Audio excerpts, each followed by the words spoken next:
working on AI agents for the last 18 months.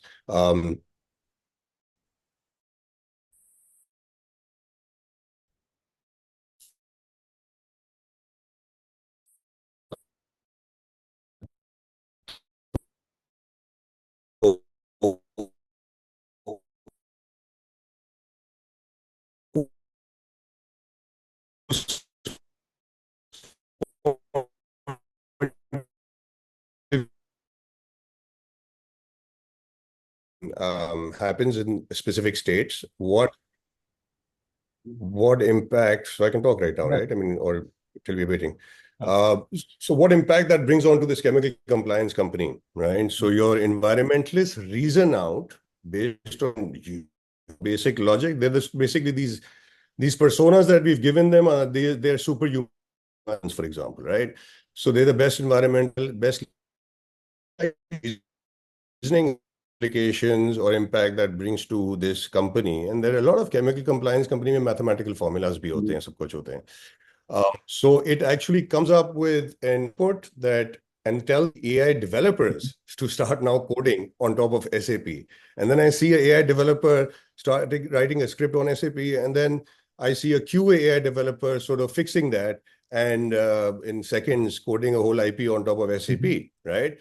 So, I mean, when I saw that and I said, okay, yaar, I mean, where is the typical IT service business heading to, right? I mean, it's because all these developers shot themselves on their foot Yeah. by putting all their roadblocks on us on online, and that's how the machine can learn anything and everything from that.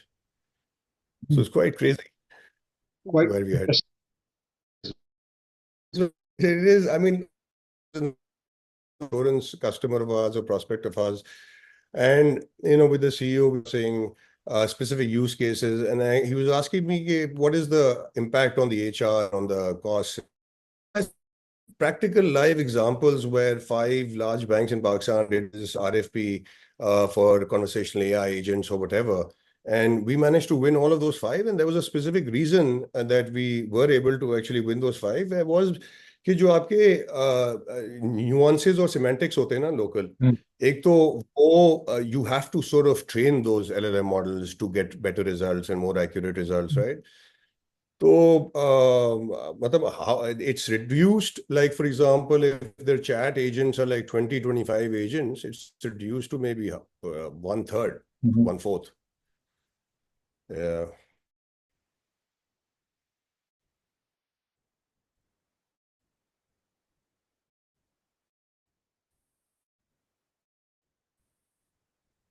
So it is scary. This particular point, it's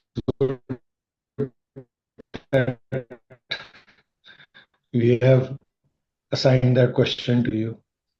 I don't know. For example, I think there's a large factory where uptime for a particular fault was 7 days. And we were able to actually ingest the manuals and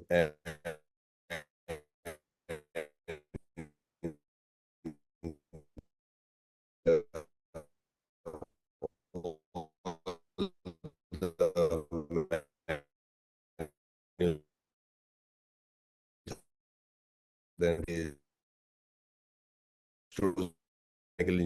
now AI agent is trained on the diagrams, on the machine, on the layout, on everything, right? So it'll give you step-by-step mathematical formula how to fix this. The uptime has gone from 7 days to 3 days, I think, in the POC only. Okay, that's interesting. Yeah. So it's crazy. I mean, potentially, what all can happen, but yeah. Someone asked me, will it just reduce and and my partner showed me, by the way, GPT-2 6 years ago, 5 years ago. And I was like, what the hell is this?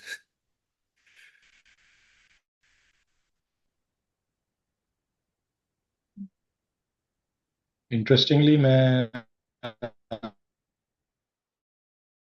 have to immediately after this session, I have to go. जो है उन्होंने अपना seminar full day seminar रखा, उसमें भी एक उन्होंने यही टॉपिक रखा है.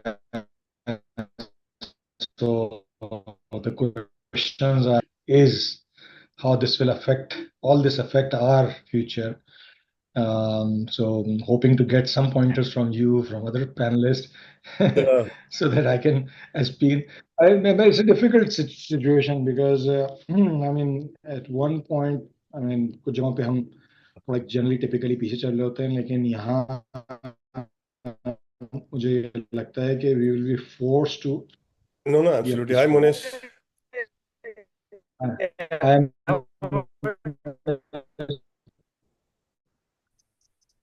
How are you? I'm all right. How are you doing? Nice That's to going see at you. your end. Busy is going Yeah. well. Busy is always good. Turbulence in our lives is always good. A lot of wind, some headwinds and a bit of That's tailwind great. too. That's great. So we like the tailwind more than the headwind. Yeah. In Karachi, we get all kinds of wind. So, yeah, it's a different kind of a wind. But Yeah. good to see you. Nice to see you too. Absolutely. Darling Monish, this is Saad. How are you? Good, Saad. How are you? I'm good. We can see the top half of your face. That's very nice. There you go. That's me. And I did not realize that my camera angle was not right. Thanks for pointing that out. It happens to me all the time. You've got enough practice now, Monis, haven't you?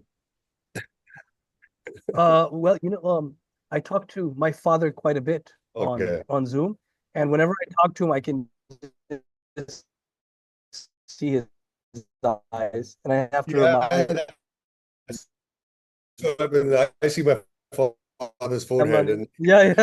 the different generations and different sort of times. I mean, so I've got like my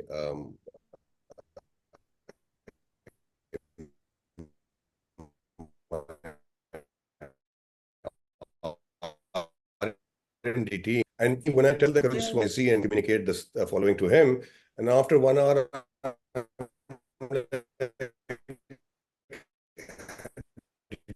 do that. He's like, yeah, I messaged him. I'm like, no. Difference between generations, I think.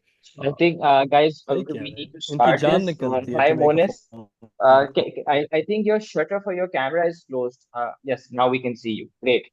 So let's start. We are actually waiting for another more panelist to join, but I think Basu they will join in the meanwhile. So what we'll do is that I will start by introducing, and then we can maybe I will introduce Saad, and then Saad will take it over from there. Yeah. So I Sure. am now just starting the webinar.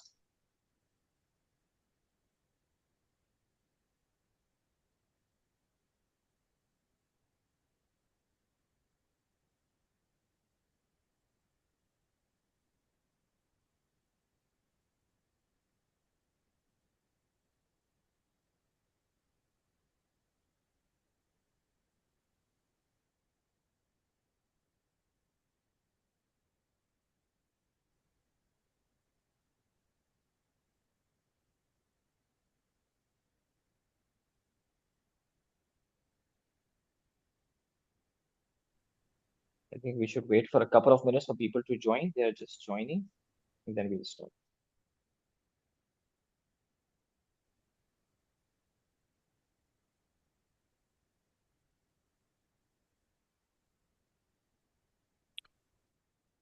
You.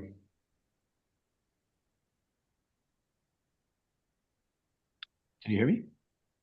Assalamualaikum, Faisal. Yes, Faisal is Ji, also Waalaikum here. Okay. Assalamualaikum, Faisal. Waalaikum Salam. How are you?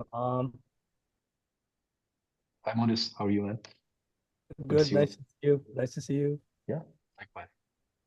So I think we should start now. There are a good number of participants already part of this webinar. So hello everyone. Sorry for the slight delay due to a technical glitch. My name is Aseem. I'm the head of strategy for Access Digital.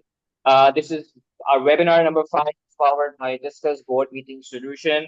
It's a pleasure to have you all here, which promises to be an amazing and exciting webinar upcoming. So our topic for today is AI for strategic decision making and how boards can leverage AI to drive innovation. AI is the most relevant thing right now. So we were at Leap last week and everybody was talking about AI. Everybody wants to know more about AI and wants to know how AI can solve challenges, can bring into our lives, and can do a lot of things. So we have some great, insightful people and panelists today. Our auditor will just shortly introduce. So our moderator for today is going to be Saad Kalia. Uh, he is leading today's discussion and has spent a decade in the intersection of technology and business strategy. Saad Kalia has been a partner at AF Ferguson, PwC Network, heading their technology consulting and risk assurance practice. So thank you, Saad, for coming here on our webinar and moderating this for us. So over to you, please.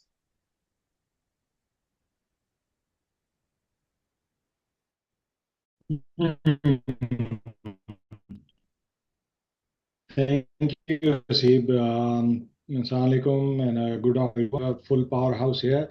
I'm certainly hoping to learn some new points, some new discussion matters which I can take away. So our first panelist is Faisal Aftab. Faisal is the founder, CEO, and general partner of Zain VC, which is a leading venture capitalist shaping Pakistan's startup ecosystem with over 25 capital, macro investing, entrepreneurship. He specializes in fintech, AI, and blockchain. An early investor in Bitcoin and Ethereum, Faisal identifies transformative opportunities in emerging. Is Ehsan Mashkoor. Ehsan is CEO and co-founder of C Square and chairman of WI Industries, is a leader in AI innovation. He has spearheaded AI-driven solutions that bridge cutting-edge research with practical applications, particularly in automation and governance, with expertise in strategic leadership and in shaping of AI adoption in GCC and beyond. My last panelist, but is co-founder and CEO of the Khan. He's a pioneer in Pakistan digital transformation. He has built industry-leading ventures in AI, fintech, digital banking, e-commerce, and recruitment. Through Rosie GPT, he is redefining recruitment with AI-driven automation. A key player in fintech regulatory advancements, Monas continues to shape the future of financial services and SME commerce. Thank you, gentlemen. Thank you for sparing the time, and thank you, Discuss, for arranging this important webinar. So effectively, we are hearing everywhere AI. I mean, this has suddenly taken over. I mean, whatever we talk about, AI is the discussion. Gen AI all of a sudden became very popular with OpenAI, ChatGPT, but last couple of weeks or 3 weeks ago, with DeepSeek, all of a sudden the interest in ChatGPTs and the LLM models became very interesting. With Microsoft introducing agentic AIs in their Dynamics 365 platforms, it appears that AI transformation is really picking up the speed. So it's up to us whether we embrace this change or are left behind. So right away, I'll come to Faisal, to you. I mean, you've been an investor, obviously, in startups and diverse businesses. How do you see AI shaping the futures of companies' decision-making and corporate strategy? First of all, thank you so much for having me on the panel. And Ehsan, how are you? I didn't see you earlier, so wanted to reach out to you as well. Very well. How are you doing? We've spoken a few times in the past as well. Yes, we have. So look, I mean, I'll go more to philosophy. As an investor, my job is more to, rather than just focusing on little micro trends, is to zoom out and kind of see where the world may be in 10, 15 years, right? And then extrapolate back from there and try to match up the present times. So from and I think as you aptly said, it's caught all of us by surprise, because in my timeline, I thought we'd arrive where we are today sometime in 2030. So when ChatGPT was thrown out to the world, suddenly it was a big shocker that okay, we've suddenly transcended and entered this space. And it was incidentally in 2023, there was a big tech out of China that was looking to acquire one of my portfolio companies. So the founder of that big tech quietly had come to Pakistan. He's worth almost about $20 million himself. So I asked him a point blank question on ChatGPT. And I said, what is your thought process that what's happening here with ChatGPT? Because my understanding was China has been ahead in the AI game. And he actually looked frazzled. And he said, look, we were ahead and we've basically gone behind by 2 to 3 years. And I said, what's the reason? And he said, look, the reason is because we're speaking in English, not Mandarin. And they've thrown this prompt out there and everybody's feeding and training it, which we've got a 1.4 billion closed economy. And now the rest of the world is feeding their model. And then obviously, as we saw, eventually, I think they're somewhat catching up with DeepSeek. So the reason why I'm highlighting this, it's more geopolitical and more of a larger term cycle, similar to the last transition. And I think that, as you said, that I think it's so profound, this change that, and for me, profound is like 6 years in my timeline is like this, because it's not something that's, but we blink an eye, we're going to be there, right? Just like 2020 and 25. I think Monis and everybody here, it feels like yesterday, like when we, like during 2019 and 2020. So the pace of disruption and adoption will be extremely, extremely gradual, but then very, very rapid. Because I'll walk you through it. And again, this is more from a board's perspective, so how they have to think. There's one element of basically keeping real-time tracking data and all that, but I think it's a lot more profound than that. I think many board members themselves may not be needed. So that's another thing they may have to consider, that we may not need like we might not need a corporate audit committee, that it might be an AI doing that, right? Many of the baseline functions. But I guess what I'll put it is that, look, if you have a finance department and you have 50 people, and let's say there's an AI agent that's sufficient enough, you would probably cut down to 30. Maybe a couple of years later, you realize I just need 10 people. And then you eventually cut it down to 5 top tier and entry level people. I think the disruption is not necessarily the blue collar worker, which may happen with the automation robotics element that comes in much later. But I think the white collar worker has to be more worried about that job. Anything that's logic based is going to be in trouble, in my opinion, including me, including my job. So I personally think if I do another fund, it'll probably be my last fund, because it's not going to be easy. I mean, what is it that we do? We just analyze, especially in growth stage, and it's just a bunch of quantitative factors. Maybe in early stage it's more qualitative, but I have to be real to the cause that it's not just engineers and doctors and your lawyers that may get disrupted, like logic-based jobs. I think even venture capitalists and finance people are going to be in a run for their money. So I'll pause there and give others a chance to speak. Sure. I mean, that's Faisal, that's quite interesting. If I can have one agent which can do the work of the board as well, that would be quite interesting. I mean, replacing a board member with an agentic AI. Obviously, Monis, I mean, I'll come to you. When we talk about all this disruption, I mean, that has taken companies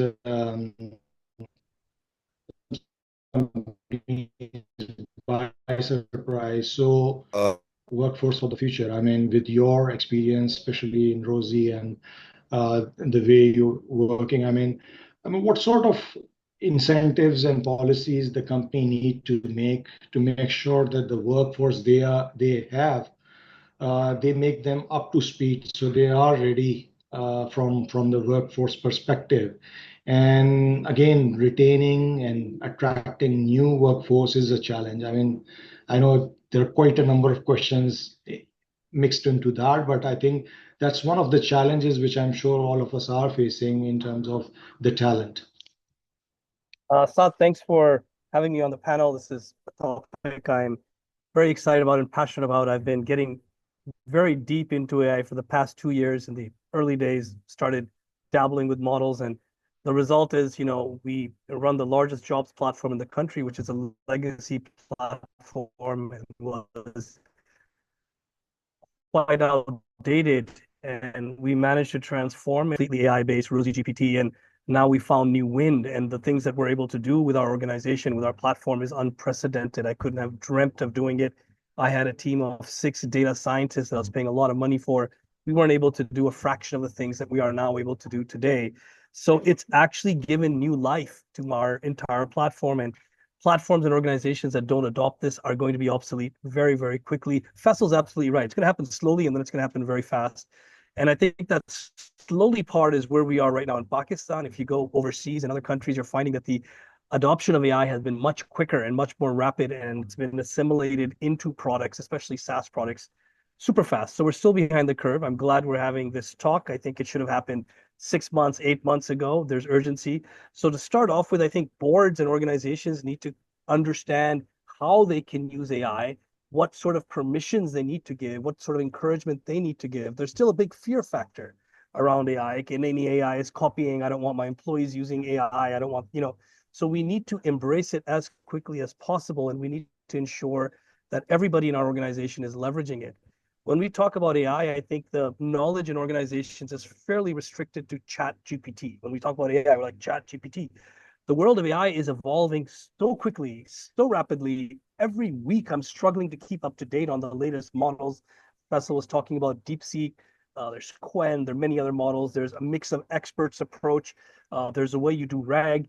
There's so many things that have come into play, and employees, especially software side, have to be really, really up to date. And it's a burden actually staying up to date. But what are the sort of things that organizations can do with AI? Well, first of all, their software programmers can transform how much work they're doing. I'm seeing an increase of at least 2x in our programmers, those that adopt it. And I'm finding that our older programmers are less eager to adopt AI-based sort of coding. They do a bit and they put a little bit in AI.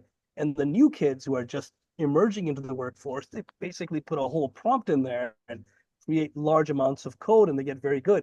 So I think there's a generational sort of learning curve to get our employees up to speed.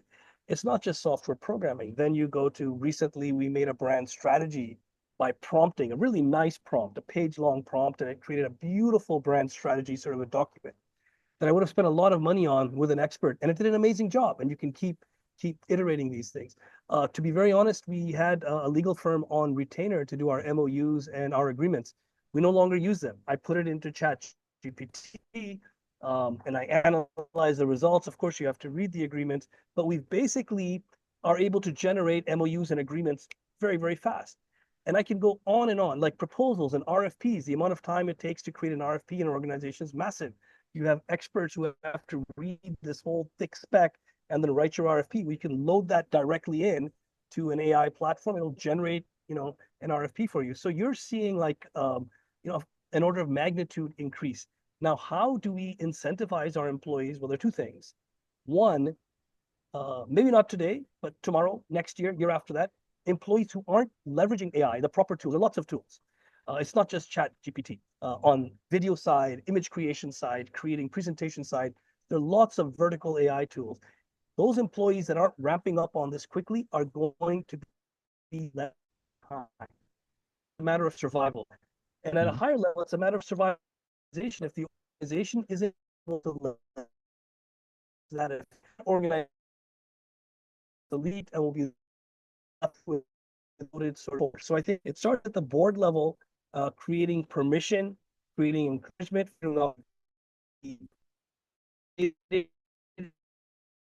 it's positive as well as negative incentives. The urgency of AI, and there are things that are risks because organizations has to be traversed very. Some nice insight. I mean, Boris, I was going to add, sure, they can actually prompt AI to ask, how do I use AI? But that's what I did. After spending all this time on Google, I just started asking AI itself, ChatGPT and other iterations, that, hey, what can I use? How can I enhance it? Literally down to venture capital analysis, whatnot, right? So spot on, Faisal. And all of the prompts we write, now we are a professional prompt writing organization, because when you create SaaS AI products, it's basically your prompts. Our intellectual property is our prompts. They're very long prompts. It's not like a one line, it's a 2-page prompt. And we write the prompts, but then we tell GPT or the AI engine that we use quite a few, rewrite this prompt. So AI rewrites all of our prompts, and the results are, much stronger. So you're right. It's quite interesting. I mean, coming to you, Ehsan, I know before the session we were talking about AI agents and large language models, and as someone mentioned that we can have it's no longer limited to data analysis, but increasingly capable of automating complex tasks and provide real-time strategic. With boardrooms reorganizing, recognizing the transformative potential of these technologies, how can organizations effectively leverage AI agents? Obviously, this Yeah. is something. I mean, what's your take on that? I mean, look, I mean, it's music to my ears when Faisal and Monis are saying these things because I hear this on a day-to-day with executives, board members on 4-hour flights where I decide I don't want to talk to anyone. I happen to have to then, obviously, if I'm sitting next to someone, then I have to sort of, and the comparisons are drawn that, our guys are not adopting AI or they're still using AI, they're still using Excels and all of that. So obviously humans need incentives, right, to sort of change their behavior as well. And hallucination, as I think Faisal Monis mentioned about hallucination, we'll talk about that. I mean, look, I'm an example. I'm myself an example. And I think Faisal and I spoke about maybe, I think, 2 years ago or maybe something of that sort. So I've been running a legacy IT service business for the last 15 years, right? And that creates human agents or call centers for banks and for telcos. We've practically, done a lot of services into the Middle East. And this R&D company, Y Industries, that was just created maybe 4 years ago or something of that sort, of 3 years ago, is cannibalizing the first, right? I mean, we literally, there are 5 large enterprises in Pakistan, large banks, in fact, where